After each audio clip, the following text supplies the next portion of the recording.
हमारे इस्कॉन के मंदिरों में ही जो क्राउड्स है, इनफ्लो कोविड के पश्चात लगभग 5 to 7 टाइम्स बढ़ चुका है। यूथ का विशेष रूप से। या आप बड़ी बात करें कि यूथ जो है वो धर्म से, अध्यात्म से ज्यादा जुड़ा है और उसमें नरेंद्र मोदी का बड़ा योगदान है। आप कह रहे हैं कि नरेंद्र मोदी के आने के बाद से यूथ जो है वो धर्म की बात करने लगा, हिंदुत्व की बात करने लगा, मंदिर जाने लगा। उसको तो स्कूल कॉलेज यही सब पे फोकस करना था। धर्म की बात क्यों कर रहा है यूथ? उनकी प्रॉब्लम ये, उनको लगता है ये हिंदू राष्ट्र बनने के संकेत है। जितने लोग मेरे सर्कल में जुड़े हुए हैं, जिनसे मैं बात किया हूँ, दे आर वेरी पॉजिटिव। तो मोदी जी आ रहे हैं फिर तो लेकिन क्या धर्म के लिए और स्पेशली हिंदू धर्म के लिए भी नरेंद्र मोदी आज की जरूरत है? रिलीजियस स्टडीज के डिपार्टमेंट सारे यूनिवर्सिटीज में विश्व भर में हैं, बट नॉट इन इंडिया। क्या हिंदुत्व में या हिंदू धर्म में बहुत सारी ऐसी चीजें आपको दिखती हैं जो साइंस बेस्ड हैं? गीता में अर्जुन को भगवान यही कहते हैं कि भाई आप यहाँ पर युद्ध करने आए थे, दुर्योधन और दुशासन को देख के युद्ध करने के लिए तैयार थे। अब अचानक भीष्म और द्रोण को देखकर युद्ध करने से पीछे हट रहे हो, क्यों? तो ये मूर्खता है ना। तो इसलिए आध्यात्मिक ज्ञान जो है आज की तारीख में ऑप्शन नहीं है, it is a compulsory immunity booster, और उसको कहते हैं मंत्र। और जिस अस्पताल में ये मंत्र दिया जाता है उसको कहते हैं मंदिर। तो इसलिए mandir is nothing but a hospital for the mind. प्रश्न उठता है कि जटायु वाज सक्सेस और फेलियर। जो युवा पीढ़ी के दृष्टिकोण से उनको लगेगा अरे he didn't make it, but Ramayana की दृष्टि से he was super successful because he got recognised by Ramchandra. और आज धीरे धीरे जॉइंट फैमिली सिस्टम टूटकर फिर न्यूक्लियर फैमिली होकर अब इन लॉस के साथ भी रहना ऑलमोस्ट इम्पॉसिबल हो रहा है। फिर जो क्राइम कर रहा है उसका सैंक्शनर भी क्या ऊपर बैठा है? उसने सैंक्शन किया है तुम क्राइम करो, और अगर सैंक्शन किया है तो क्रिमिनल मैं क्यों?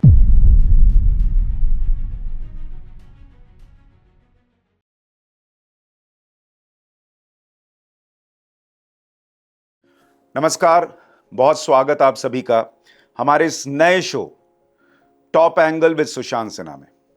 यह हमारा एक छोटा सा प्रयास है किसी भी विषय को थोड़ा सा ऊपर उठकर देखने का, क्योंकि जब आप सामने से चीजें देखते हैं तो कई बार चीजें मिस हो जाती हैं, लेकिन थोड़ा सा टॉप एंगल हो तो हर चीज नजर आती है, 360 डिग्री व्यू नजर आता है। तो इस शो में हम यही प्रयास करते हैं। और आज हमारे साथ जो मेहमान हैं, जो आपको कई विषयों का टॉप एंगल देने में हमारी मदद करेंगे, गौरंग दास प्रभु जी महाराज हमारे साथ हैं। गुरुजी बहुत बहुत स्वागत आपका। Thank you very much. पहले मैं सोच रहा था आपको इंट्रोड्यूस कैसे करूं, IITN बोलूं, IIM का शिक्षक बोलूं, धर्मगुरु बोलूं, आपको आध्यात्मिक गुरु बोलूं, दिमाग की बत्ती जला देने वाला बोलूं, क्या बोलूं? आप सेवक सेवक ही ठीक है। तो मुझे लगता है कि ये अध्यात्म का सबसे बड़ा मैसेज है कि अगर आप सेवक हैं तो आप जमीन पर भी हैं और बहुत कुछ जीवन में कर भी पा रहे हैं। भगवान श्री कृष्ण वृक्षों को देखकर यही कहते हैं कि भाई वृक्ष को तो हम हर रोज देखते हैं, लेकिन वृक्षों से सबसे बड़ी सीख लोग सीखना भूल जाते हैं कि पश्यदेतान महाभागान परस्यैकांत जीवितान वात वर्ष आतप हिमान सहंतो वारयंत न। वृक्ष दूसरों के लिए जीते हैं, परोपकार के लिए जीते हैं, निरंतर दूसरों के पीड़ा को दूर करके स्वयं पीड़ा सहन करते हैं। तो ये सेवा भाव ही भगवान कहते हैं मेरे लिए सफलता का मापदंड है। तो लेकिन अगर वृक्ष बनना है तो बहुत सारी चीज़ें आपको चाहिए, फलने फूलने के लिए भी पानी भी चाहिए, ज्ञान भी चाहिए और बहुत सारी चीज़ें जिसमें आज आप मदद करेंगे। लेकिन पहला मेरा मन में एक उत्सुकता थी कि हम लोग पत्रकार लोग, चूंकि इलेक्शन है तो बहुत ज़्यादा इलेक्शन हमारे दिमाग में चलता है, पॉलिटिकल खबरें चलती हैं। आप लोगों के दिमाग में या ऐसी चर्चाएं, अभी चूंकि इलेक्शन सीजन है तो ऐसा चल रहा है कि आप लोग भी ऐसी बात करते हैं इलेक्शन में क्या होगा, नहीं होगा, देश कहाँ जा रहा है, कौन क्या कर रहा है? सबसे पहले हम लोग की सेवा होती है कि इलेक्शन में एक्टिवली जुटे हुए लोग जो तनावग्रस्त हैं उनके तनाव को दूर करने में हम बहुत सहायता करते हैं और उनको हम लोग समझाने का प्रयास करते हैं कि भाई गीता में 4 श्रेणी के इंटेंशन बताए गए हैं। तमोगुण से प्रेरित भय से कोई अपना कार्य करता है, रजोगुण से प्रेरित इच्छा से प्रेरित होकर कोई कार्य करता है, ड्रिवन बाय डिज़ायर। सत्वगुण से कर्तव्य परायण होके सेवा करता है, और चौथा प्रेम से, अर्थात हर संबंध में कोई ना कोई कमी, कोई ना बाधा, कोई दुख कष्ट होते हुए भी जब हम दूसरों की निस्वार्थ सेवा भाव से सेवा करें, ये सर्वोच्च प्रेरणा बताई गई है। तो हम जितने भी लोक प्रतिनिधि हमारे पास आते हैं, जुड़ते हैं और हमसे पूछते हैं कि भाई किस रवैये के साथ हमें इसको देखना चाहिए, तो हम कहते हैं कि भाई जितने हमारे राज ऋषि हुए वो सभी भय से नहीं, इच्छा से नहीं, लेकिन मिनिमम कर्तव्य से और अन्यथा जितने बड़े बड़े राजऋषि जो बहुत ही प्रसिद्ध हुए, वो केवल निस्वार्थ सेवा भाव से सेवा किए। तो इसी प्रकार आप भी इन चुनाव में जन सामान्य की इस प्रकार सेवा करने के लिए जो उतरेंगे, वो न केवल सफल होंगे, लोकप्रिय होंगे, लेकिन सनातन काल तक एक अमिट छाप छोड़ जाएंगे। अच्छा, आप सनातन काल की चूंकि बात कर रहे हैं, अच्छा ये जितने नेता आते हैं उनमें से कितनों में ये गुण है कि निस्वार्थ भाव से आपको लगता है कि वो काम कर रहे हैं? देखिए, हम लोग तो डॉक्टर की तरह हैं, जो सामने आए हम उनको जो दवा की तरह जो उचित ज्ञान है हम लोग देते हैं, और सामने वाला जो ले न ले वो अलग बात है। लेकिन आज सब मरीज ही रहे हैं। अच्छा ये भी बताइए, चूंकि इस इलेक्शन में बहुत सारे जो नेता हैं, उनके जो फॉलोअर्स हैं, उनका फोकस ये है कि किसकी सरकार बन रही है, लेकिन देश के लिए ये 2024 का इलेक्शन, और खास करके मैं अगर आपसे पूछूं हिंदुत्व के लिए, हिंदू धर्म के लिए ये इलेक्शन कितना इंपॉर्टेंट आपको दिखता है? देखिए, पिछले 10 वर्षों में एज अ धर्म गुरु या जो धर्म को पालन करते हुए मैं अंतर्राष्ट्रीय कृष्ण भावनामृत संघ इस्कॉन से जुड़ा हुआ हूँ और लगभग 30 वर्ष से मैं इसमें लगा हूँ। तो पिछले 10 वर्षों में जो मैंने परिवर्तन देखा है, सबसे पहले कि स्पिरिचुअल टूरिज़्म के ऊपर जो वृद्धि हुई है, वाराणसी का जो कॉरिडोर बना, जिसके कारण करोड़ों में जो स्पिरिचुअल टूरिस्ट की संख्या बढ़ चुकी है, लोगों के अंदर एक आध्यात्मिक प्रवृत्ति आ गई। केदारनाथ के अंदर मंदिर का नवनिर्माण हुआ, अयोध्या में राम मंदिर और रामलला की प्रतिष्ठा के बाद जो एक दिव्य लहर हम देख रहे हैं, और इस प्रकार प्रधानमंत्री स्वयं आध्यात्मिक इन सभी बातों को अपने जीवन में पालन करते हुए विश्व के कोने कोने में जितने बड़े बड़े नेता हैं उनको भगवत गीता भेंट स्वरूप दे रहे हैं। अंतर्राष्ट्रीय योग दिवस जून 21 को माना गया। पतंजलि और जितने भी भगवत गीता में योग के आधार पर शिक्षाएं दी गई हैं, उसके विषय में दुनिया सुन रही है। यूएन जैसे प्लेटफॉर्म में उसके बारे में चर्चाएं हो रही हैं। आयुर्वेद का बोलबाला बढ़ गया है और आयुर्वेद को लेकर भारत विश्व में एक बहुत बड़ा केंद्र बनता जा रहा है और इसके विषय में जानकारी और बढ़ रही है। और मैं विचार करता हूँ कि इसके कारण युवा पीढ़ी के अंदर भी एक आध्यात्मिक लहर उमड़ पड़ी है, क्योंकि मैं स्वयं देख रहा हूँ कि मंदिरों में लगभग हमारे इस्कॉन के मंदिरों में ही जो क्राउड्स है, इनफ्लो कोविड के पश्चात लगभग 5 to 7 टाइम्स बढ़ चुका है। यूथ का विशेष रूप से, और कई हजारों यूथ को मैंने जब प्रश्न पूछा कि ये भाई अचानक इतनी लहर कैसे, तो ये बता रहे हैं कि भाई जो पिछले कई वर्षों से हम देख रहे हैं कि बड़े बड़े धार्मिक कार्यक्रमों में प्रधानमंत्री स्वयं एक्टिव रोल ले रहे हैं, वो खुद ही सब फॉलो कर रहे हैं और भगवान की आरती करने या प्रणाम करने या कीर्तन में भाग लेते हुए पब्लिकली दिखने में उनको कोई संकोच नहीं होता, नवरात्रि का व्रत रखते हुए। तो ये सनातन धर्म से जुड़े हुए जितने हमारे परंपरागत पद्धतियां हैं, उनको कोई अगर देश का कोई श्रेष्ठ नेता इस तरह अपनाएगा और जो इन्फ्लुएंसर है यूथ में, तो उसका प्रभाव लोगों तक पहुंचता है। ये आप बड़ी बात करें कि यूथ जो है वो धर्म से, अध्यात्म से ज़्यादा जुड़ा है और उसमें नरेंद्र मोदी का बड़ा योगदान है, आप कह रहे हैं। लेकिन बहुत सारे लोग ये भी कहते हैं कि उनकी दिक्कत ही यही है कि नरेंद्र मोदी के आने के बाद से यूथ जो है वो धर्म की बात करने लगा, हिंदुत्व की बात करने लगा, मंदिर जाने लगा। उसको तो स्कूल, कॉलेज यही सब पे फोकस करना था, धर्म की बात क्यों कर रहा है यूथ? उनकी प्रॉब्लम ये, उनको लगता है ये हिंदू राष्ट्र बनने के संकेत है। नहीं, वास्तव में इसके लिए मैंने कुछ जो डेटा पॉइंट्स भी लिए जो कि मैं शेयर करना चाहूँगा कि पिछले 10 साल की सरकार का अगर परफॉर्मेंस देखा जाए, अगर कोई स्टूडेंट है वो बोलते क्या परफॉर्मेंस है, तो उसका चेहरे को देख के बोल नहीं सकते, उसका रिपोर्ट कार्ड देखेंगे। तो जो मैंने कुछ डेटा पॉइंट्स कलेक्ट किए हैं उसमें ये आता है कि इंडिया का जो फॉरेन एक्सचेंज रिजर्व्स है पिछले 10 साल में लगभग 625 बिलियन पहुंच गया, which is 4th largest in the world after China, Japan and Switzerland. तो ये एक बहुत बड़ा अचीवमेंट है। आयुष्मान भारत कार्ड्स लगभग 32 करोड़ लोगों को दिया गया है। हेल्थ की बेनिफिशरीज इस तरह बढ़ गए हैं। 76 लाख बेनिफिशरीज प्रधानमंत्री आवास योजना के अंतर्गत लोगों को ये प्राप्त हुआ है। स्वच्छ भारत के ऊपर जो है रेड फोर्ट के स्वतंत्रता दिवस के स्पीच में उन्होंने इसको लॉन्च किया और 11 करोड़ टॉयलेट बने हैं और पालघर में भी हम लोगों ने भी इसमें भी काफ़ी सक्रिय रूप से भाग लिया। 25 करोड़ लोगों को मल्टी डायमेंशनल पॉवर्टी से मुक्ति प्राप्त हुई है और जीएसटी और इंफ्रास्ट्रक्चर का जो हम देख रहे हैं जीएसटी के माध्यम से वन नेशन वन टैक्स, इसका बहुत बड़ा फ़र्क पड़ा है। और इंफ्रास्ट्रक्चर और रोड्स की कनेक्टिविटी हम देख ही रहे हैं। और लगभग 34 लाख करोड़ का प्रधानमंत्री जन धन योजना के माध्यम से लोग बेनिफिट हुए हैं। और स्वनिधि स्कीम प्रधानमंत्री के 78 लाख स्ट्रीट वेंडर्स तक उसका लाभ पहुंच पाया है। और प्रधानमंत्री के क्रॉप इंश्योरेंस फसल बीमा योजना के अंतर्गत 4 करोड़ फार्मर्स को क्रॉप इंश्योरेंस प्राप्त हुआ है। पर गुरुजी, आप इतनी लंबी लिस्ट बता रहे हैं कि देश में काम हुआ। हाँ, ऑपोजिशन तो बोलता है नरेंद्र मोदी ने 10 साल में देश बर्बाद किया। नहीं, मैं तो क्या है शुरुआत कर रहा हूँ कि डेटा से, हम्म क्योंकि डेटा के आधार पर हम समझ सकते हैं कि भाई कुछ सकारात्मक दिशा में कार्य हुआ है।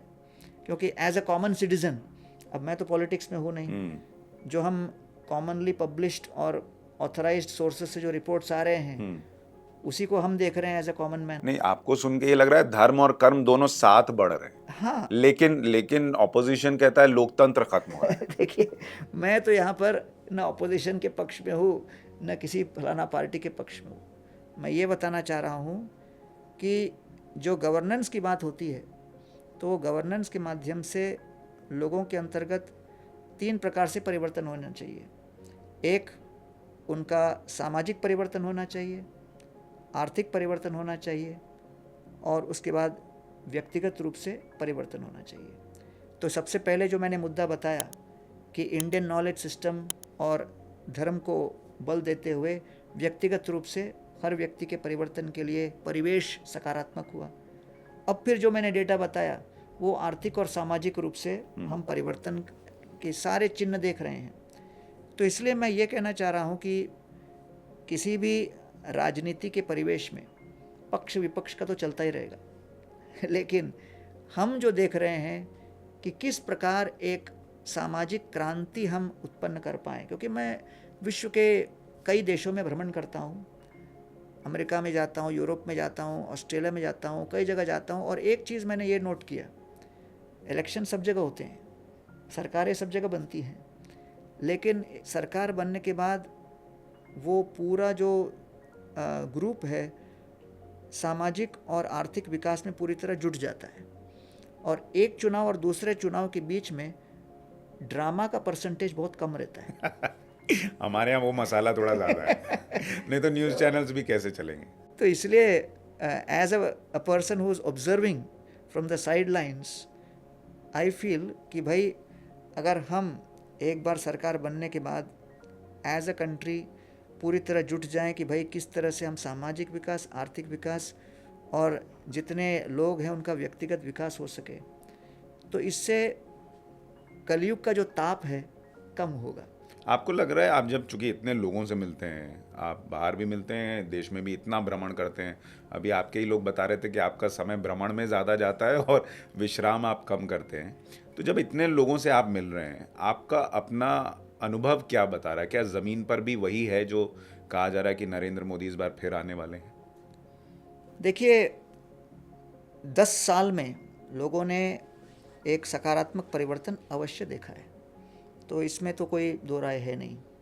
और हर प्रकार से जो मैंने डेटा भी बताया, क्योंकि मैं पालघर डिस्ट्रिक्ट में हूँ और वहाँ पर लगभग 30 लाख पॉपुलेशन है और एवरेज वहाँ का इनकम 27,000 रुपीज़ पर एनम है।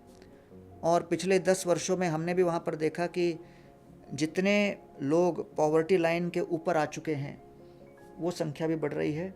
और विशेष रूप से जो एंटरप्रेन्योरशिप के अंतर्गत डायरेक्ट विमेन एंटरप्रेन्योरशिप को जो है बढ़ावा दिया गया है और करोड़ों स्त्रियों को हेल्प किया गया है। 28% बढ़ोतरी हुई है विमेन की एजुकेशन सिस्टम में।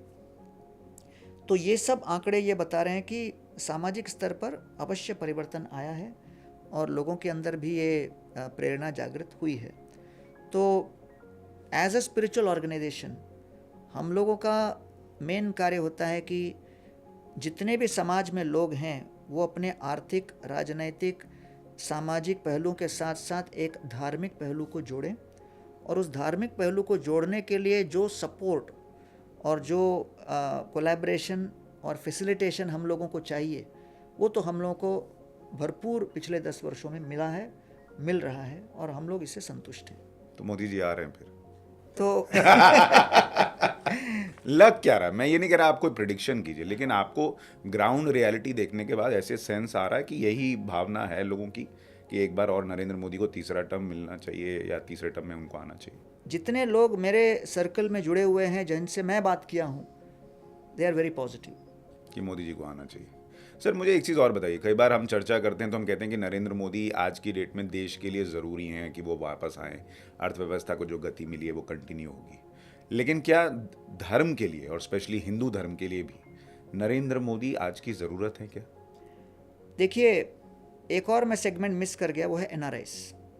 तो एनआरआईस में मेरा काफ़ी जो है इंटरेक्शन होता है, और वो लोग के अंदर भी एक बहुत ही पॉजिटिव स्पिरिट रहा है, क्योंकि अभी तक भारत का प्रतिनिधित्व विश्व में इस तरह नहीं हुआ था कि कई बार वो लोग अपना सर ऊंचा करके बोल सके कि हम भारतीय हैं। हाँ, ये हम लोग भी जब कवरेज के लिए जाते हैं लोग कहते हैं कि इतने साल से हम रह रहे हैं, लेकिन मोदी जी के आने के बाद हमारा स्टैचर बढ़ गया है। तो ये 10 साल में अवश्य ये चेंज देखा गया है। तो देखिए, भगवान गीता में कहते हैं कि एवं परंपरा प्राप्तम इमं राजर्षियो विदु सकालेन महता योगो नष्ट परंतप। कहते हैं कि ये ज्ञान है अर्जुन उन राज ऋषियों के लिए है, क्योंकि क्षत्रिय का अर्थ है क्षतत्रायते इति क्षत्रिय, अर्थात जो दूसरों को पीड़ा से बचाए, संरक्षण दे। तो आर्थिक पीड़ा, सामाजिक पीड़ा, व्यक्तिगत रूप से और मानसिक पीड़ा, इन सब पीड़ाओं से बचाने के लिए शासन की आवश्यकता है। तो शासन, शास्त्र, साधु और फिर उनको पालन करने वाले नागरिक, ये सबको मिला के ही तो राम राज्य बनता है। तो इसलिए जो पिछले 10 वर्षों में हमने देखा है, हर मुद्दे पर हम देख रहे हैं कि बहुत सारे सकारात्मक परिवर्तन हुए हैं, और कोई भी लीडर अगर लोगों का प्रतिनिधित्व करता है तो उसके अंदर ये गुण होने चाहिए जो कि राम, लक्ष्मण, भरत और शत्रुघ्न के अंदर थे। रामचंद्र का जो रिप्रेजेंटेशन क्या है, इंटीग्रिटी का। दशरथ महाराज ने उनको वनवास घोषित करके ये चॉइस दिया कि मत जाइए आप, मैंने ही आपको कहा है वनवास के लिए, लेकिन मैं ही आपको कह रहा हूँ उल्लंघन करो। लेकिन रामचंद्र का नहीं, मुझे आज्ञाकारिता का एक आदर्श उदाहरण प्रस्तुत करना है, मैं जाऊँगा।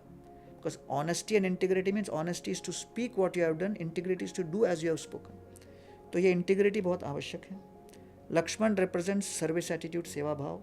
लक्ष्मणों लक्ष्मी संपन्नो बहिर्प्राण इव पर। हर नेता को सामने आकर ये कहना चाहिए कि मैं सेवक हूँ। तो लक्ष्मण निरंतर रामचंद्र जी की सेवा में लगे रहे।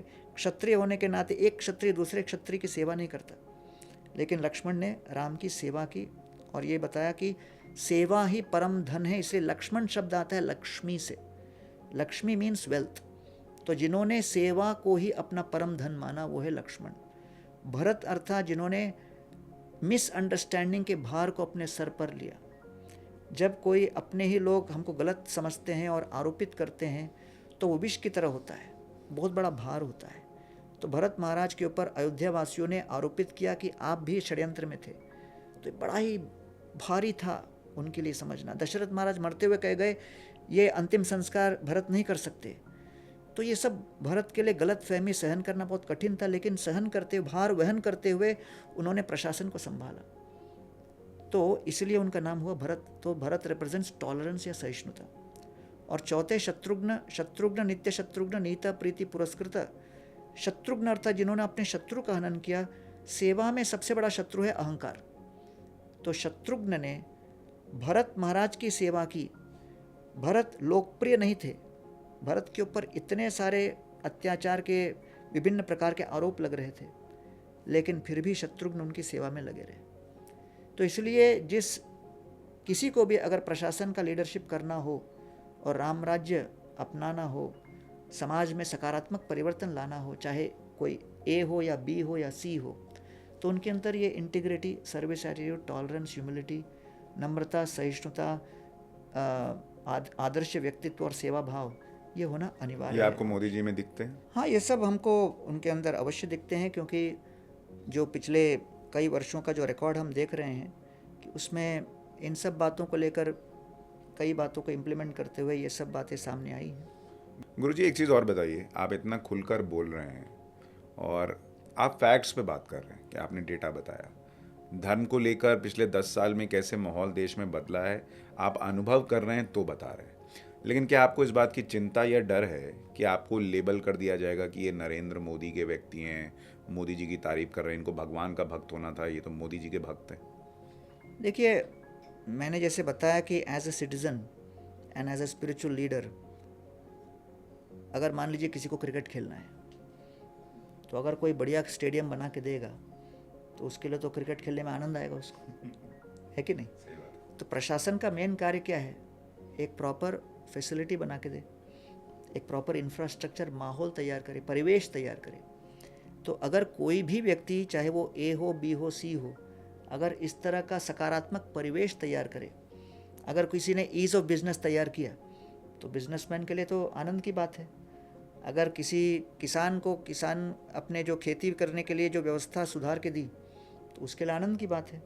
किसी बेरोजगार के लिए स्किलिंग करके उसको स्किल डेवलपमेंट में हेल्प हुआ और उसका आर्थिक विकास हो पाया और वो पॉवर्टी के ऊपर आ पाया तो उसके लिए सकारात्मक बात है। वैसे आध्यात्मिक गुरु के नाते अगर हमें मंदिर चलाने में और मंदिरों को और आध्यात्मिक संदेश को लोगों तक पहुंचाने में और अधिक सुविधा मिली तो हमारे लिए और अच्छा स्टेडियम बना और बढ़िया पिच बना तो खेलने में मज़ा ही तो आएगा। और जो बना के दे रहा है वो पसंद है। एक चीज़ और बताइए कि क्या इससे देश में जो एक वर्ड यूज़ होता है जिसको मैं बहुत पसंद नहीं करता, क्योंकि मुझे लगता है वो एक नैरेटिव सेट करने के लिए पैदा किया हुआ, इजाद किया हुआ वर्ड है और उसको सही मायने में फॉलो नहीं किया जाता, जिसे मैं अमूमन फर्जी सेक्युलरिज्म कहता हूँ, जो संविधान में भी बाद में डाला गया। आपको लगता है कि देश में सेक्युलरिज्म जैसा कोई शब्द होना चाहिए और क्या वो अभी मौजूद है? सेक्युलरिज्म आपकी नज़र में क्या है? मेरी दृष्टिकोण से सेकुलरिज्म को भगवत गीता के परिभाषा में बताना चाहूँगा। भगवत गीता में धर्म के 5 मेन पहलू बताए गए हैं। कोई भी आध्यात्मिक संस्था हो, कोई भी धर्म हो, जैसे क्रिश्चियनिटी, आज 31% क्रिश्चियंस है दुनिया के, 23% मुस्लिम्स हैं, 15% हिंदूज है, 8.5% बुद्धिस्ट हैं, 16% स्केप्टिक्स, एथीस्ट, इस तरह के कैटेगरी में हैं। चाहे जो भी हो, लेकिन अगर कोई कॉमन व्यक्ति को समझना हो कि ये सब है क्या भाई, तो उसके लिए बहुत सिंपल फॉर्मूला है। प्रकृति जो कि कॉमन है, ये तत्व है। Nature you can not deny, कोई हिंदू नेचर, मुस्लिम नेचर, क्रिश्चियन नेचर तो है नहीं। नेचर इज नेचर, प्रकृति। भूमि रापो अनलो वायु खम मनो बुद्धि रेव, ये सब प्रकृति के अंतर्गत। दूसरा काल, समय, काल का प्रभाव सबके ऊपर है। हिंदू काल, क्रिश्चियन काल, मुस्लिम काल तो है नहीं। कर्म जो कि एक्शन, तो ये भी गीता में बताया गया है कि हर व्यक्ति चाहे कोई भी धर्म पंथ का क्यों ना हो, कर्म तो करेगा ही। जैसे जन्म लिया कर्म तो करना है। चौथा है इस शरीर के अंदर रहने वाला आत्मा, जीव। तो ये आत्मा भी कोई क्रिश्चियन, हिंदू, मुस्लिम वगैरह तो है नहीं। कोविड में भी कोई क्रिश्चियन कोविड, मुस्लिम कोविड, हिंदू कोविड तो है नहीं। तो ये 4 तत्व जो है बिल्कुल कॉमन है, सब लोग स्वीकार करते हैं। 5वें तत्व का एक भाग भी सब स्वीकार करते हैं, वो क्या? ईश्वर, कि कोई एक कंट्रोलर है। तो चाहे आप जुडाइज्म लो, जैनिज्म लो, बुद्धिज्म लो, सिखिज्म लो, क्रिश्चियनिटी लो, इस्लाम लो, हिंदुइज्म लो, सारे में एक ईश्वर, किसी न किसी ईश्वर की चर्चा तो है। अब मैं ये कहता हूँ 4.5 out of 5 is commonly accepted. अब लास्ट का जो बच गया, वो ईश्वर का नाम क्या है, उनका धाम क्या है, उनकी लीला क्या है, उनके साथ संबंध कैसे बनाना और उनका जो है मुक्ति के बाद कैसे पहुंचना, इन सब बातों में फिर मतभेद शुरू होता है। तो मैं कहता हूं भाई उसको साइड में रखते हुए कम से कम ईश्वर करके शुरू करते हैं, जो कि कॉमनली एक्सेप्टेड है और इजी टू एक्सेप्ट है और उसमें कॉमन प्लेटफॉर्म बनता है। तो ईश्वर, जीव, प्रकृति, काल और कर्म, ये किसी भी धर्म के 5 कॉमन पहलू हैं। जैसे अगर बिजनेस चलाना हो तो finance, human resource, marketing, sales, ये सब एक कॉमन आपके चलेंगे, तब जाकर वो एक ऑर्गेनाइजेशन चलेगी। वैसे ही जब धर्म की बात करो, what are the fundamental principles of any dharma, वो लोग पहचानते नहीं, समझते नहीं, and they get into the rhetoric. तो इसलिए you have to bring things down to the basics. तो ये बेसिक्स में आओ तो ईश्वर कंट्रोलर है, जीव जो आत्मा है शरीर छोड़ती है, आत्मा चली जाती है, तो फिर मृत शव को लेकर जब आत्मा रहती है तो 5 करोड़ का सर्जरी करने के लिए तैयार है, आत्मा निकल गई तो 5,000 रुपये में अंतिम संस्कार हो जाता है। तो बहुत बड़ा डिफरेंस है। तो उसी से समझता है कि कुछ बहुत ही वैल्यूबल निकल गई, तब जाके 5 करोड़ के बदले 5,000 में वो निपट गया हो, तो वो आत्मा वो कॉमन है। और प्रकृति, काल और कर्म, ये 5 तत्वों को ले लिया तो ये सद्धर्मों के अंदर कॉमन है।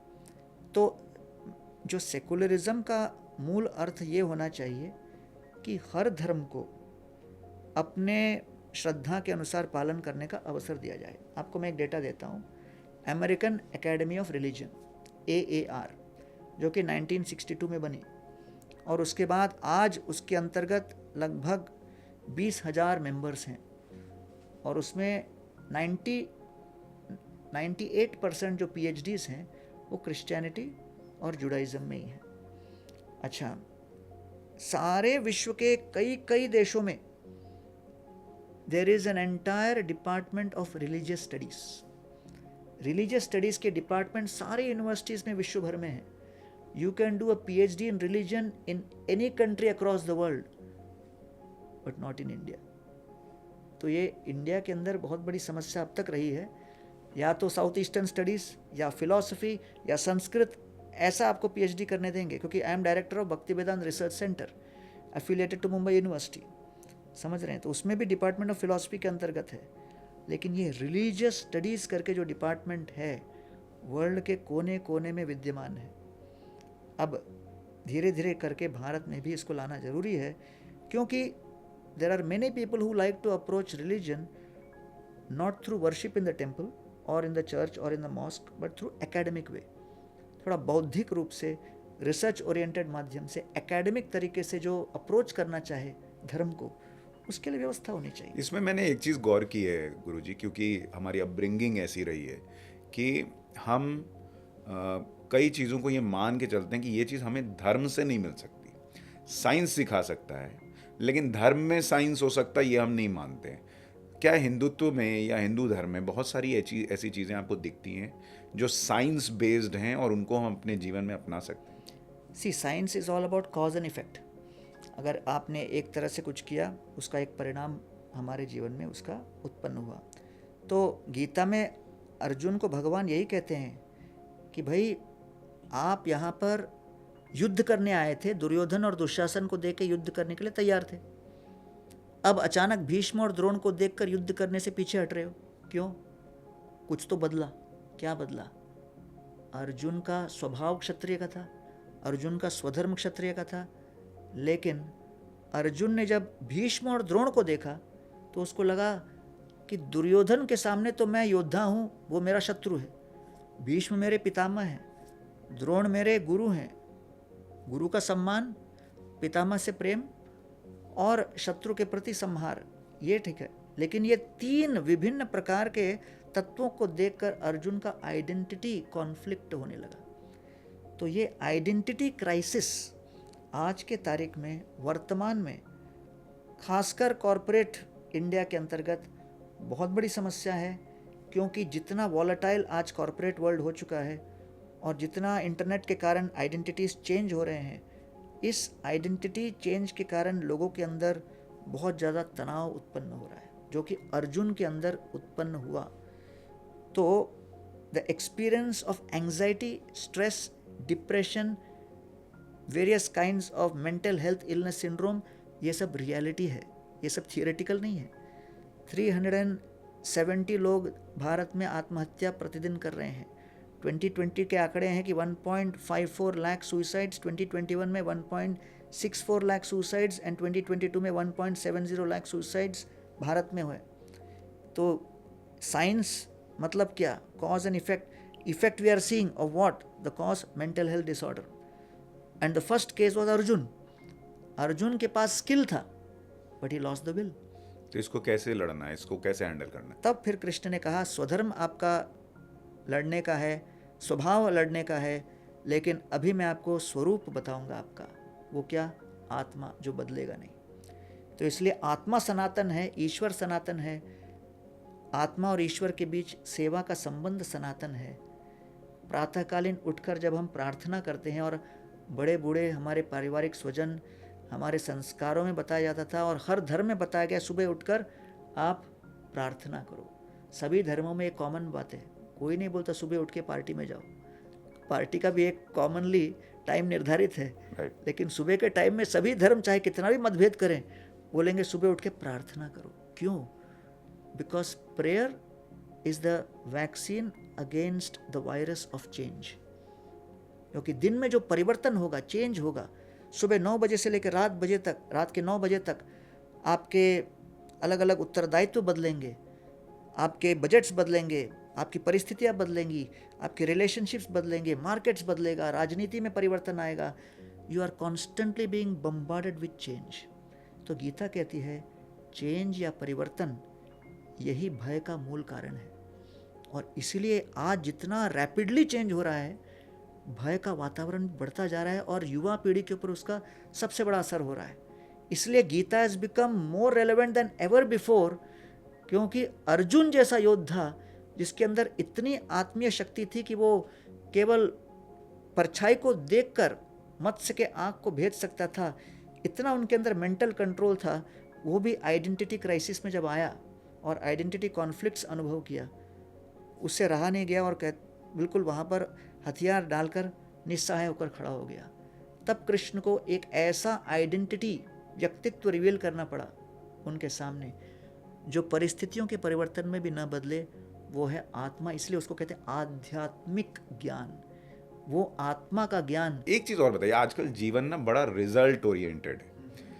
हालांकि प्रभु ने, श्री कृष्ण जी ने अर्जुन से कहा कि कर्म करो, फल की चिंता मत करो, लेकिन ये हो नहीं पाता है। ये रिजल्ट से थोड़ा दूर रहना, उस पर फोकस ना जाए और कर्म पे फोकस रहे, ये कैसे करें? तो सफलता की जो परिभाषा हम शास्त्र में देखते हैं वो ये कि हर व्यक्ति को अपने सामर्थ्य के अनुसार कार्य करना चाहिए।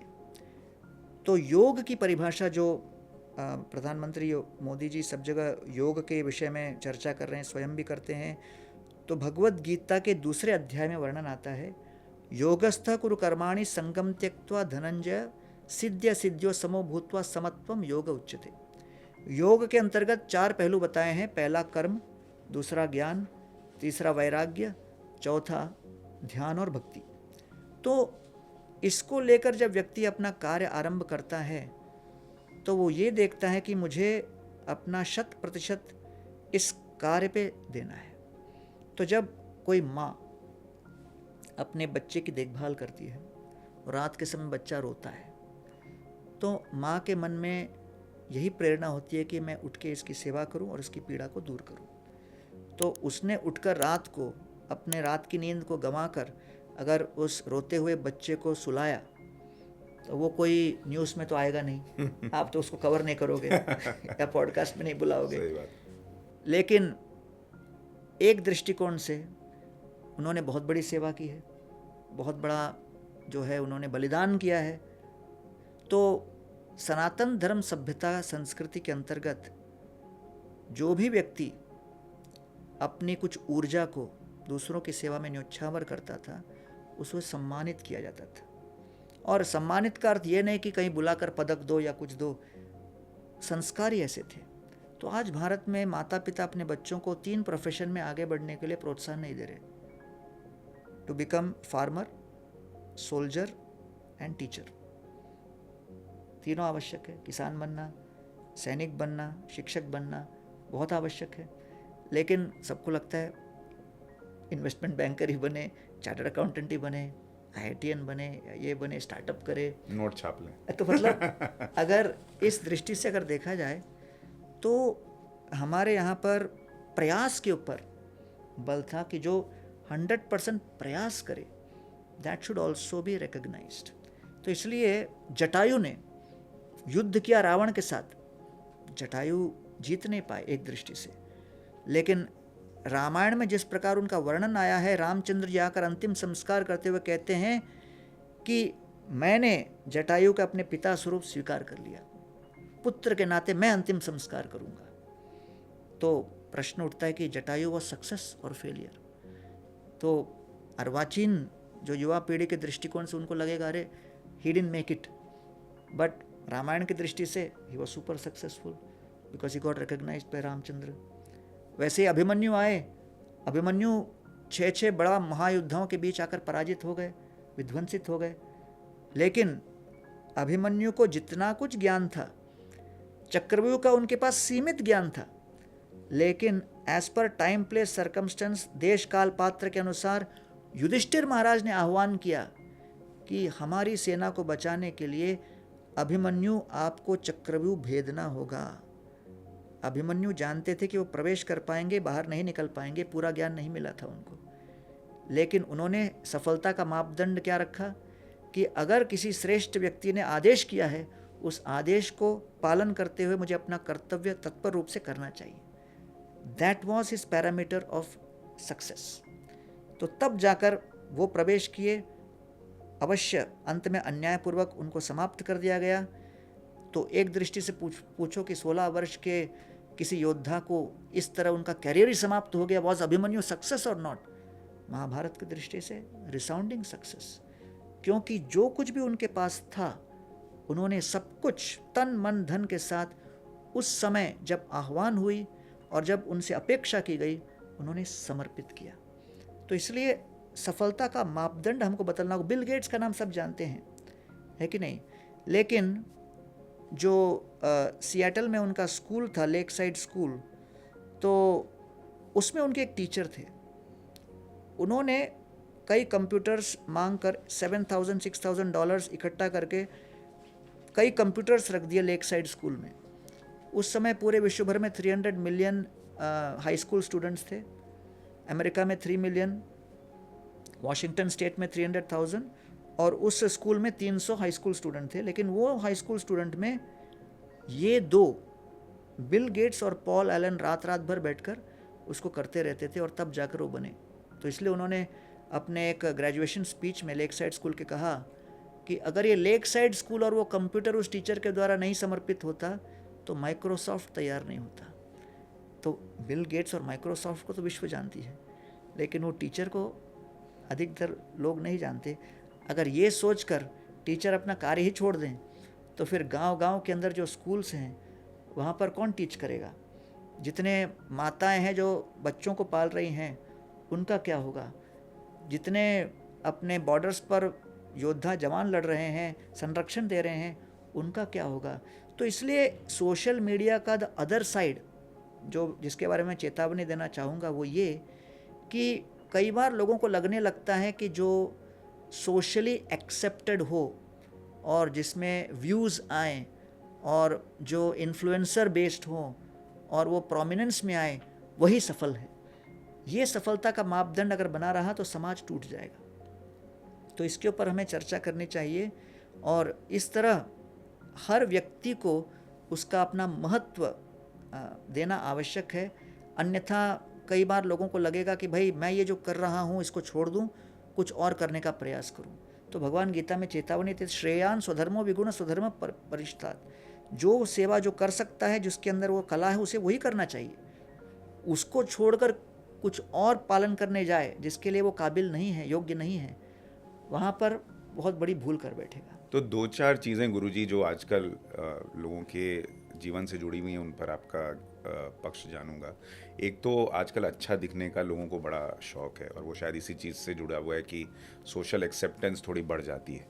वो कितना ज़रूरी है, और अच्छा दिखना या अच्छा होना, दोनों में से कौन सा ज़्यादा ज़रूरी है और कैसे उस पर काम करें? गीता में तो भगवान कहते हैं कि विद्या विनय संपन्ने ब्राह्मणी कवि हस्तिनी शुनि चैव स्वपाके च पंडित समदर्शिना, कि विद्या का लक्षण ये है कि हम विभिन्न श्रेणियों के लोगों के अंदर समानता देखें।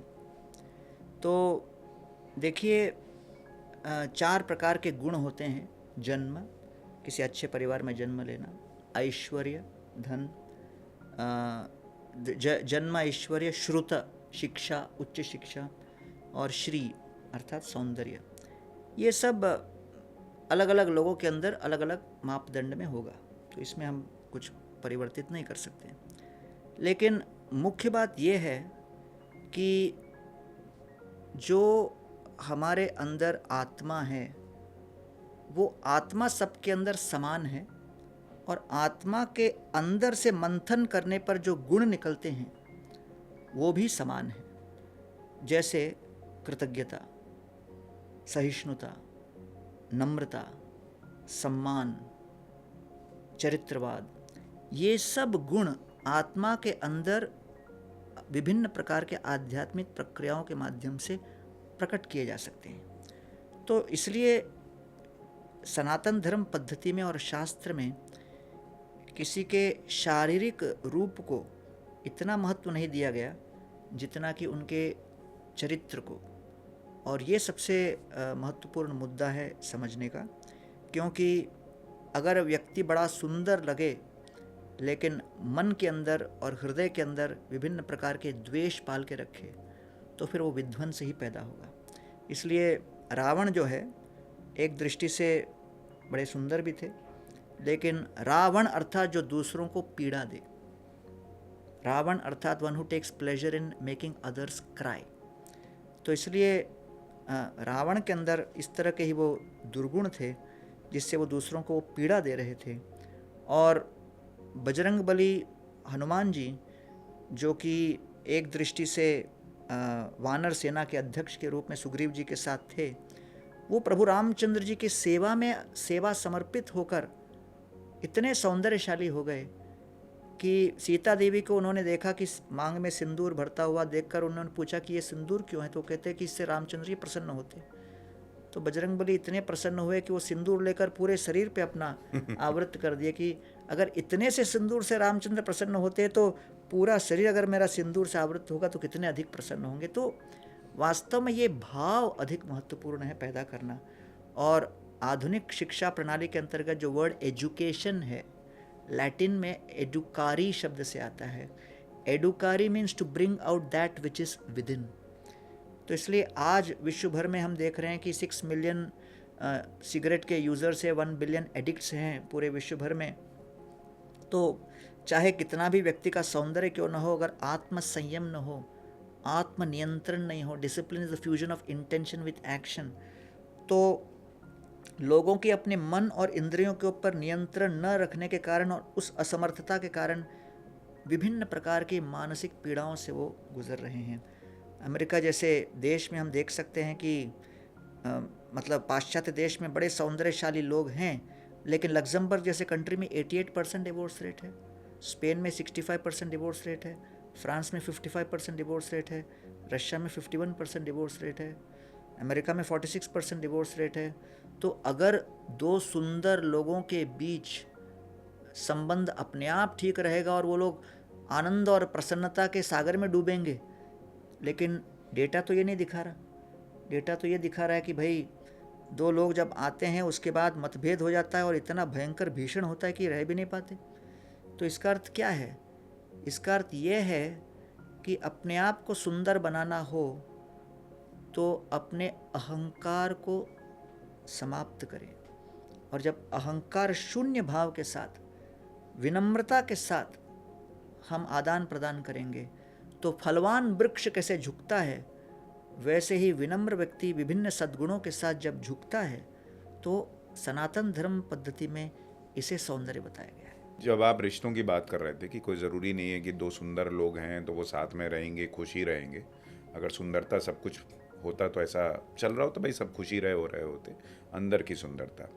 लेकिन भारत में भी अगर बात करें, विदेशों के मुकाबले यहाँ डिवोर्स रेट थोड़ा कम है, लेकिन फिर भी कई बार लोग डिवोर्स न दे के भी मन मार के साथ रह रहे होते हैं।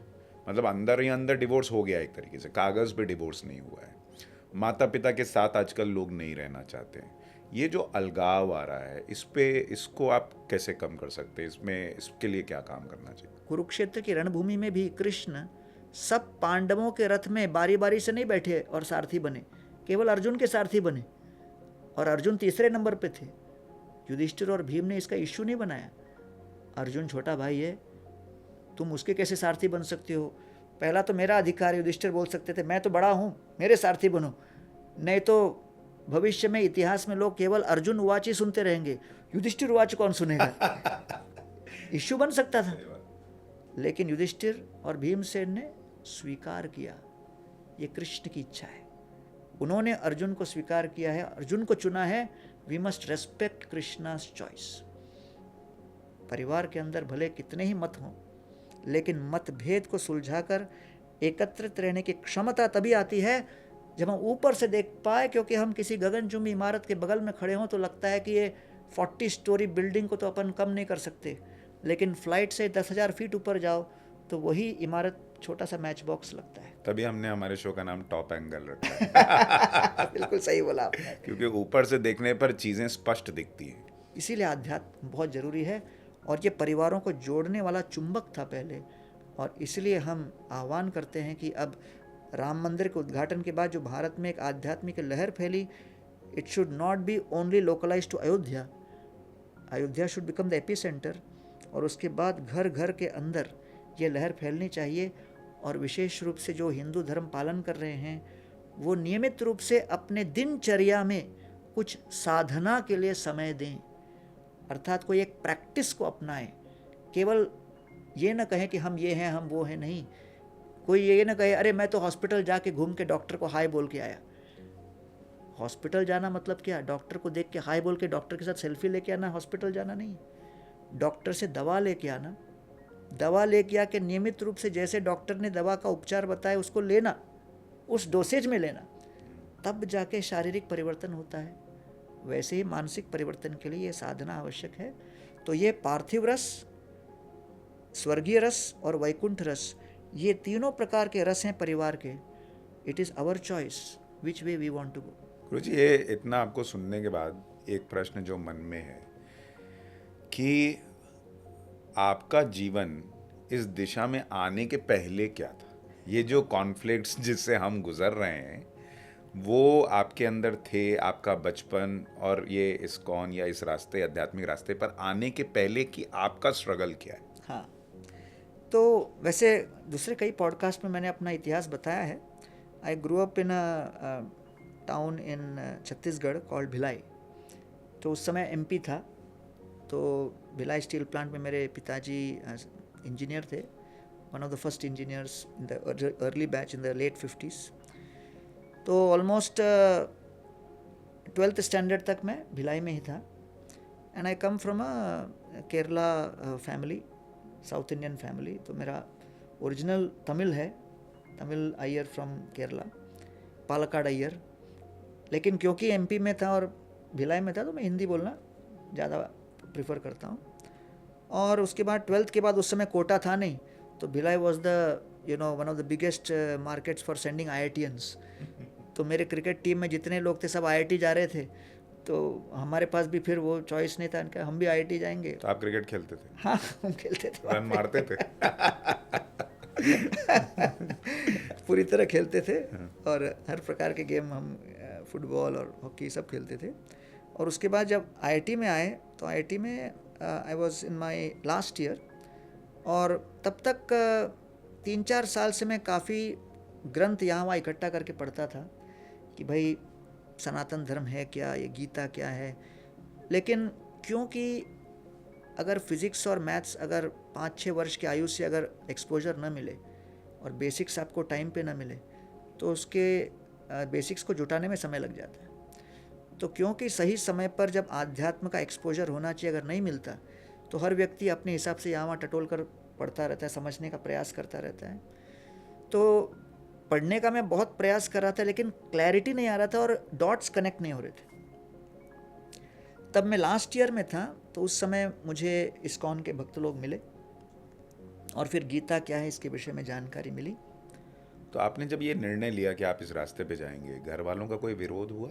हाँ, उस समय विरोध अर्थात प्रश्न उठे कि भाई वो जानते थे कि मैं जो भी करूँगा क्योंकि बहुत ही स्नेहमयी परिवार से मैं आया था, कोई पारिवारिक मतभेद था नहीं कभी लाइफ में, बहुत अच्छे संस्कार मिले थे और अच्छे संबंध थे सभी के साथ।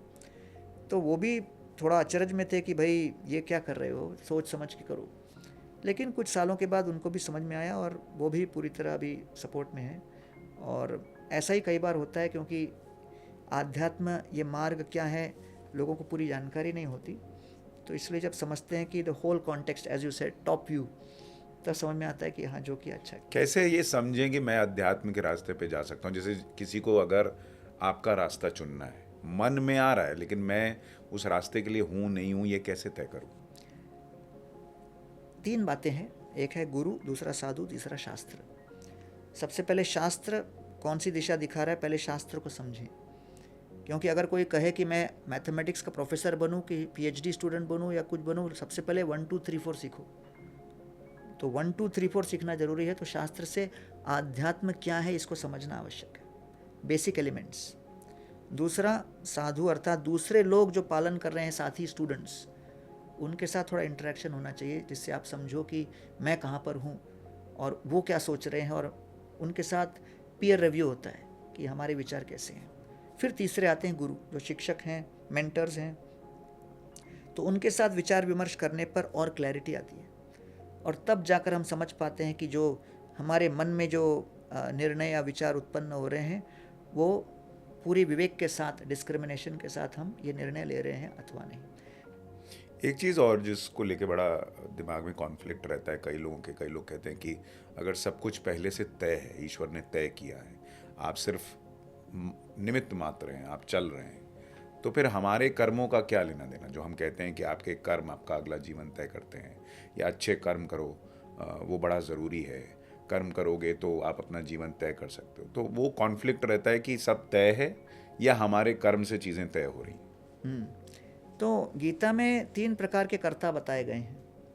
उदाहरण के लिए जैसे कंप्यूटर मेरे सामने है, प्रिंटर भी है, तो मैं अगर प्रिंटर को बोलूँ प्रिंट मारो, तो प्रिंट तो मारेगा नहीं। तो उसके लिए ऑर्डर देना पड़ेगा, मेरे को यहाँ पे टाइप करना होगा, प्रिंट का फाइल यहाँ पर ऑर्डर दूंगा, तो फिर वो कंप्यूटर सीपीयू से वहाँ जाएगा, तब जाकर वो प्रिंट होगा। तो उसी प्रकार कर्ता 3 बताए गए हैं। जीव एक कर्ता है, इच्छा करने वाला कर्ता। उसके बाद जीव जो इच्छा करता है, वो ईश्वर उसको प्रोसेस करते हैं कि इसने जो इच्छा की, मान लीजिए मैंने इच्छा की कि मुझे अपने हाथ को उठाना है, तो ये इच्छा मैंने की कि मुझे अब इस समय उठाना है, तो इस इच्छा को वो प्रोसेस करते हैं कि पिछले कई जन्मों के कर्मों के अनुसार इस क्षण इसने जो इच्छा की वो पूर्ण करने की क्षमता है कि नहीं। तो पूरा रिकॉर्ड देखेंगे। उसके बाद ईश्वर जो है, प्रकृति, उनको ऑर्डर देंगे कि हाँ, इसके पूर्व कर्म के अनुसार इस क्षण इसने जो इच्छा की हाथ ऊपर उठाने की, वो पूर्ण कर सकते हैं। इनके हाथ के अंदर जितने भी सेल्स हैं उनको जो है शक्ति दिया जाए, और तब फिर हम हाथ उठा पाते हैं। तो एक दृष्टि से ये सब एक क्षण के अंतर्गत सब हो जाता है, लेकिन इसके पीछे ये 3 प्रक्रियाएं चलती हैं। इसलिए गीता में भगवान कहते हैं, प्रकृते क्रियमाणानि गुणे कर्माणि सर्वशः अहंकार विमूढ़ात्मा कर्ताहमिति मन्यते। अहंकार से विमूढ़ व्यक्ति को लगता है कि मैं अकेला ही करता हूँ, लेकिन ये जीव एक करता है, इच्छा करने वाला। He is the desirer doer, ईश्वर इज द सैंक्शनिंग डूअर, जो सैंक्शन करते हैं, जो अनुमति देते हैं। उपदृष्टा, अनुमंता, भर्ता, भोक्ता, महेश्वरा। और जो प्रकृति है इज द फैसिलिटेटर डूअर, जो इन सब बातों को क्रियान्वित करने में सहायक बने। तो ये तीनों के समन्वय से हर क्षण हमारी गाड़ी चल रही है। नहीं, पर गुरुजी एक प्रश्न लोगों के मन में ये आएगा, फिर जो क्राइम कर रहा है उसका सैंक्शनर भी क्या ऊपर बैठा है? उसने सैंक्शन किया है तुम क्राइम करो, किसी का मर्डर करो, किसी का रेप करो, किसी का घर लूटो। देखिए अब, और अगर सैंक्शन किया है तो क्रिमिनल मैं क्यों? हाँ, तो मैं बता रहा हूँ, जीवेर स्वरूप कृष्ण नित्यास ममे वांशो जीवलोके जीवभूत सनातन। जो आत्मा है वो भगवान का एक अंश है। तो भगवान के अंदर एक गुण है स्वतंत्रता, वैसे ही हर जीव को दिया गया है स्वतंत्रता। तो स्वतंत्रता ही आधार है प्रेम का। तो ये भौतिक जगत बनाया गया है जीव को अपनी इच्छा पूर्ति करने के लिए। जो स्वतंत्र रूप से भगवत धाम को छोड़कर आकर स्वतंत्र रूप से अपनी इच्छा को पूर्ण करने का प्रयत्न कर रहा है, वो इस जगत में 84 लाख योनियों में भ्रमण करते करते अब मनुष्य जीवन प्राप्त किया। मनुष्य जीवन प्राप्त करने के बाद बताया गया है, आहार निद्रा भय मैथुनम च समान एतत् पशुभिर नराणाम। आहार निद्रा भय मैथुन तो पशुओं को भी प्राप्त है, लेकिन धर्मो ही तेषाम अधिको विशेषो धर्मेण ही न पशुभिः समान। मनुष्य जीवन मिला है तो धर्म का पालन करने, आध्यात्म का पालन करने, समझने की इतने वर्षों से मैं अपने पिता के, करोड़पति पिता का घर छोड़ के दर दर भटक रहा हूँ रास्ते पे, ये मौका है वापस उनके घर पर जाने का। तो इसलिए जिस क्षण सीता देवी ने स्वर्णिम मृग की ओर अपना ध्यान भटकाया, तो दशानन रावण, जो कि मन के प्रतीक हैं, 5 कर्मेंद्र पर 5 ज्ञानेंद्र के साथ उस जीवात्मा सीता को उठाकर सीधा पहुंचा दिए लंका रूपी शरीर के अंदर भवसागर के बीच। उनको बचाने के लिए रामचंद्र जी ने वानर सेना की सहायता ली, जो कि वैष्णवों की सेना है, भक्तों की सेना है, जो राम का संदेश लेकर पहुंचते हैं सीता देवी के पास कि भाई आपको रामचंद्र जी के साथ पुनः जुड़ना है कि नहीं। जब वो व्यक्त करती हैं मुझे जुड़ना है, तब जाकर रामचंद्र आते हैं और उनको लेके जाते हैं। तो इसलिए भगवान ने ये कहा कि जब रिलेशनशिप प्रॉब्लम होता है तो मीडिएशन लगता है। जब दो लोगों के बीच रिलेशनशिप प्रॉब्लम होता है तो फिर थर्ड पार्टी आता है। तो भगवान से अलग होकर जीव भटक रहा है, स्वतंत्र रूप से काम कर रहा है, तो भगवान अपने भक्तों को भेजते हैं कि भाई आप जाओ और देखो, जो इंटरेस्टेड है इन अ रिलेशनशिप विद मी, उनको मेरे पास ले आओ। जो मुझे भूलकर अपना स्वतंत्र रूप से कुछ करना चाहते हैं, उसके हिसाब से उनको फैसिलिटेशन दिया जाए, जिससे अंततोगत्वा धीरे धीरे करके उनका चित्त वृत्ति परिवर्तित हो और फिर वो मेरे पास आए। तो इन शॉर्ट, चाहे कोई क्रिमिनल हो तमोगुण में, कोई इच्छा करता हुआ रजोगुण में, सत्व गुण में, भगवान कह रहे हैं कि हर एक व्यक्ति को मैं ही उपदृष्टा हूँ, अनुमंता हूँ, भर्ता भोक्ता महेश्वर हूँ। लेकिन जेल के अंदर जो फैसिलिटी दी गई है वो सरकार ने ही दी है। तो आप कहोगे अरे सरकार जेल के अंदर फैसिलिटी दे रही है क्या? अरे भाई, जेल के अंदर फैसिलिटी दी है, लेकिन जेल के पीछे इंटेंशन क्या है? रिफॉर्मेशन, परिवर्तन, जिससे कि वो व्यक्ति सोचे कि मुझे ये नहीं करना है। क्रिमिनल मतलब जो सरकार का विरोध करे, सिटीजन मतलब जो सरकार के नियमों का पालन करे, और ब्यूरोक्रेट मतलब जो सरकार को चलाने में सहायता करे। जो दो गीता वगैरह का पालन करके प्रचार करते हैं वो ब्यूरोक्रेट की तरह है, सरकार को चलाने में हम लोग सहायता कर रहे हैं।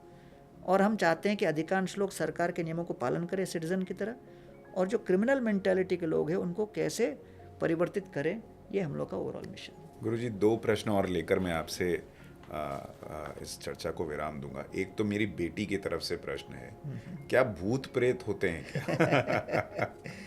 तो गीता में भगवान कहते हैं भूमिर आपो अनलो वायु खम मनो बुद्धिरेव च अहंकार इत्यम में भिन्ना प्रकृति रष्टदा। 8 तत्व बताए गए हैं, पृथ्वी, जल, अग्नि, वायु, आकाश, मन, बुद्धि और अहंकार। तो इसमें ये 8 जो तत्व हैं, these are coverings for the soul, आत्मा के लिए आवरण है। तो आत्मा है, आत्मा के ऊपर सूक्ष्म शरीर है। सूक्ष्म शरीर 3 तत्वों का बना हुआ है, मन, बुद्धि और अहंकार, सटल बॉडी। उसके ऊपर ये स्थूल शरीर है, पृथ्वी, जल, अग्नि, वायु, आकाश का। तो इस तरह मृत्यु जब होती है तो उस आत्मा को मन, बुद्धि और अहंकार वाले सूक्ष्म शरीर से दूसरे शरीर में लेके जाया जाता है। अच्छा, कई बार मान लीजिए मैंने आपसे कोई कार ली और उस कार को लेकर मैंने कहा एक दिन में कार लेता हूँ सुशांत जी, मुझे कार दीजिए। आपसे कार लिया और कार को लेके जाके यहाँ ठोकर मार दिया मैंने, और ठोकर मारकर स्मैश करके लाके दिया, सर सॉरी क्या करें, टूट गई आपकी कार। फिर मैं अगले दिन आऊँ, वापस एक कार दीजिए, तो आप बोलोगे क्यों दूँ भाई, आपने कल दुरुपयोग किया। वैसे ही कई बार जब कोई आत्माएं स्थूल शरीर का दुरुपयोग करती हैं तो इस शरीर को छोड़ने के बाद उनको अगला स्थूल शरीर नहीं दिया जाता, पृथ्वी, जल, अग्नि, वायु, आकाश का शरीर नहीं दिया जाता।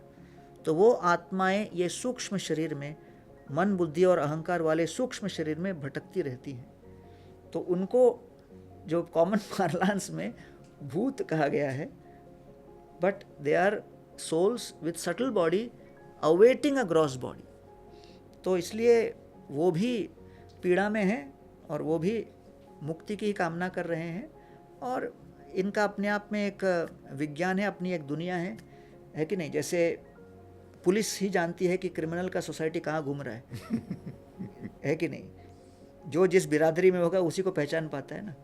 तो उसी प्रकार इस बिरादरी के साथ भी डील करने वाले बहुत सारे लोग हैं। तो वो अपने आप में एक दूसरा विषय है, लेकिन देखने वाले दर्शकों को हम और डराना नहीं चाहिए। और एक आधा कहीं मिल जाए तो हनुमान चालीसा तो है ही है, भूत पिशाच से निकट नहीं आवे, महावीर जब नाम सुनावे। जाते जाते आखिरी प्रश्न कि आप यहाँ से आज जहाँ देश खड़ा है, देश को, हिंदुत्व को, हिंदू धर्म को और दुनिया को कहाँ जाते हुए देखते हैं? हम देख रहे हैं कि टेक्नोलॉजी के कारण विश्व एक दूसरे के निकट आ रहे हैं इन टर्म्स ऑफ इंफॉर्मेशन। तो कोलैबोरेशन के जो अपॉर्चुनिटीज़ आज एक ग्लोबल इंफॉर्मेशन टेक्नोलॉजी और इंटरनेट और सोशल मीडिया के कारण जो एक कनेक्टिविटी पैदा हुआ है, ये कनेक्टिविटी बहुत ही भारी है। और इस कनेक्टिविटी का सदुपयोग करते हुए अगर आज की पीढ़ी, जो कि मैं जेन जी की बात देखता हूँ, they are very cause oriented. वो लोग कई नोबल कॉजेज़ को लेके बहुत ही इंस्पायर रहते हैं। जैसे पर्यावरण के क्षेत्र में गोवर्धन इको विलेज के अंदर हम लोग बहुत काम कर रहे हैं, तो इसमें विश्व भर में जो युवा पीढ़ी है, they are all very climate change conscious, environment conscious. तो ये जेन जी के अंदर बहुत अच्छी बात यह है कि वो लोग किसी कॉज के लिए कुछ काम करना चाहते हैं। और जब इस तरह का ग्लोबल कम्युनिकेशन इतना फास्ट हो, तो कोई अच्छे कॉज को लेकर विश्व के किसी कोने में अगर चर्चा आरंभ हो, तो विश्व के कोने कोने में उसके गूंज उठने की संभावना आज के और भविष्य की पीढ़ियों में जितनी है, कभी भी इतिहास में इतनी नहीं थी। तो इसलिए हमें चाहिए कि जितने भी थॉट लीडर्स हैं, वो इस तरह से अपना उत्तरदायित्व माने कि अगली पीढ़ी, जवान पीढ़ी, युवा पीढ़ी, जेन जी और उसके आगे की पीढ़ियों को इस तरह के थॉट लीडरशिप दें कि सकारात्मक थॉट्स की गूंज उठे। और जो वो गूंज उठेगी, ये कम्युनिकेशन रेवोल्यूशन के माध्यम से उसके अंदर बहुत तीव्रता से गति पकड़ेगी, जो कभी भी इतिहास में इतनी तीव्रता से कभी कोई बात नहीं फैली। तो अब बहुत बड़ा उत्तरदायित्व थॉट लीडरशिप का बन जाता है कि हम सकारात्मक विचारों को ही बढ़ावा दें और नकारात्मक विचारों को जितना हो सके उसे जो है बहुत ही मैच्योरिटी के साथ, परिपक्वता के साथ उसको डील करें, जिससे वो एक बहुत बड़ा बवंडर न बने। और मुझे लगता है उस थॉट लीडरशिप में आपका रोल तो है ही है। जो लोग आज इस कार्यक्रम को देख रहे होंगे, सुन रहे होंगे, उन्हें एक जीवन को लेकर भी एक टॉप एंगल व्यू देखने को मिला होगा कि आप क्या करें, कैसे करें और किस तरह से जो अध्यात्म है वो सिर्फ पूजा पाठ, मंदिर और जो बुज़ुर्ग हैं उन तक ही सीमित नहीं है, वो जीवन का हिस्सा है और हर किसी के लिए बहुत ज़रूरी है। जैसा आपने बताया, इस बात को समझे। बहुत बहुत धन्यवाद गुरुजी हमारे साथ जुड़ने के लिए। और जो दर्शक हमारे साथ जुड़े, उनसे निवेदन है कि आपको ये कार्यक्रम कैसा लगा, ये चर्चा कैसी लगी, ये कमेंट बॉक्स में लिखकर ज़रूर बताइएगा। धन्यवाद।